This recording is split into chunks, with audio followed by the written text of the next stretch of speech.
Welcome into the Bison Overtime Postgame Show. I'm Ethan Ibach. That's Peter Havelka. NDSU just took home their first Summit League title since 2020, and they will be dancing for the first time since 2026. I mean, a remarkable game from the start to finish, and UND was never going away. But, I mean, it was one of the best games all season, but the way NDSU was overcome a lot of the early turnovers and actually make this game kind of like a 8-point game at halftime was quite remarkable. Yeah, you mentioned the early turnovers. It was 7-2 at one point, and the UND crowd was into it. It was not sunshine and rainbows right away for the Bison, but they went on a 12-2 run at one point. Tay Smith had a good game. He got hot early and often. I mean, Noah kind of touched on in the post-game presser that, I asked about the bench points and how impactful they were, and he kind of like basically said, Tay Smith is our spark plug. Yeah. And he was in this game. I mean, it was 4 3-pointers in the first half, and it kind of just propelled the NDSU to that early 8-point lead at halftime. Yeah, and they had a really good ending to the half, and part of that was because of Andy Stefanowicz, and we actually got an interview with him after the game. You did, so we'll cut to that right now. Here with Andy Stefanowicz, fresh off a Summit League championship win. How cool is it that you won a Summit League title when both your parents played here at NDSU? It's very cool. I mean, just being able to do it with this group of guys, and we just work all summer, work all year for this opportunity, so we got it done.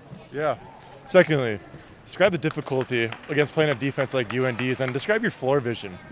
Yeah, I mean, they're a great team. Their defense is very, they create a lot of turnovers, and they fly around a lot, so credit to them for that. But, just take care of the ball as a point guard is a big thing for me, and so just trying to do that to my best ability. And lastly, can you describe the relationship with you and Grayson and how you defended him in this game? Yeah, I mean, that's my guy. We grew up together. We guarded each other growing up. We won a state championship together, so he's a great player. He killed this tournament, so super proud of him, and, he's a great player.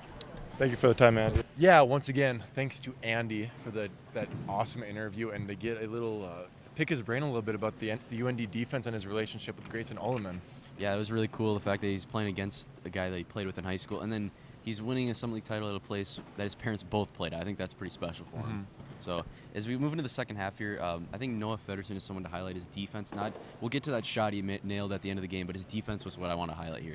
He was a stud on the boards. Yeah, and I mean, he's been a stud on the boards, and he's been a stud player this whole tournament. Yeah. And that's why he was named to the first team All-Summit League tournament. But the other thing I want to touch on is that slip screen that I've talked about all year on King of the Court. It worked out in probably the biggest moment of the game. Yeah. And that three-pointer, it put UND away, and it put NDSU in the driver's seat of the Summit League championship. Yeah, and another guy to highlight today, Damari Wheeler-Thomas, Summit League championship game MVP. He had 19 points.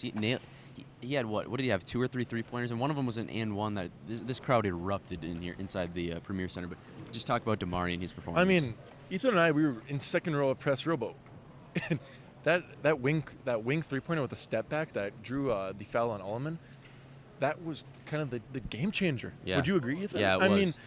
I mean, it's been back and forth the game. It's been back and forth all game, and then when he hits that step back and 1 3-pointer, you get a 4-point play. It just kind of turned momentum for NDSU. Yeah, and we'll talk about Noah Feddersen's shot now. I mean, first I want to get to the fact, we're in mid-December, and we don't know if Noah Feddersen has a spot on this team. If he's going to even be here next year. We didn't know what the plan was. And he embraced his role off the bench. He won 6th man player of the year, and he hit the biggest shot of the year to win the Summit League title. Yes, and we kind of talked about it.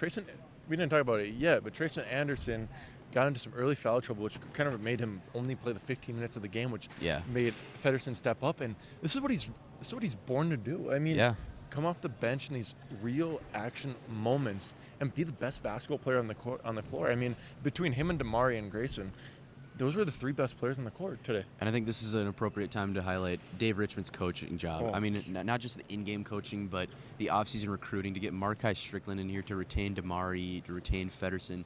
I mean, Trayson Anderson, the improvement from last year to this year, it's just, talk about how you think Dave has coached this year and how, he's built this roster. I mean, Damari is Coach Richmond just put on a masterclass. Yeah. And this is why he deserved Coach of the Year. Yep. Not a lot of, NDSU went 14-2 in the Summit League.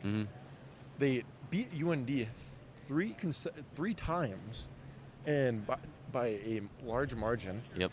And to add to his point, getting guys like Emil Skuda to come off the bench Yeah. and just bring that intensity to the defense, just it's a remarkable coaching job. And in the presser, he said, "I'm thankful for the people that I have around me, Yeah. so, including his including his assistant coaches that kind of prep the out of balance plays, in-game adjustments.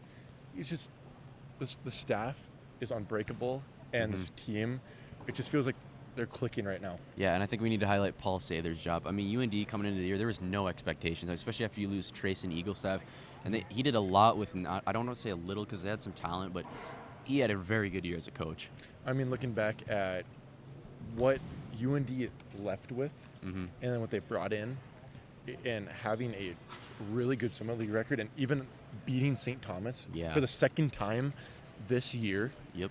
It's remarkable, and and he deserves that extension. I'm just gonna say that flat out. And he's done a lot of major things, and he's embracing it. He's embracing the challenges of being in Grand Forks recruiting and bringing that fan base out. And speaking of the fans, I want to get to this.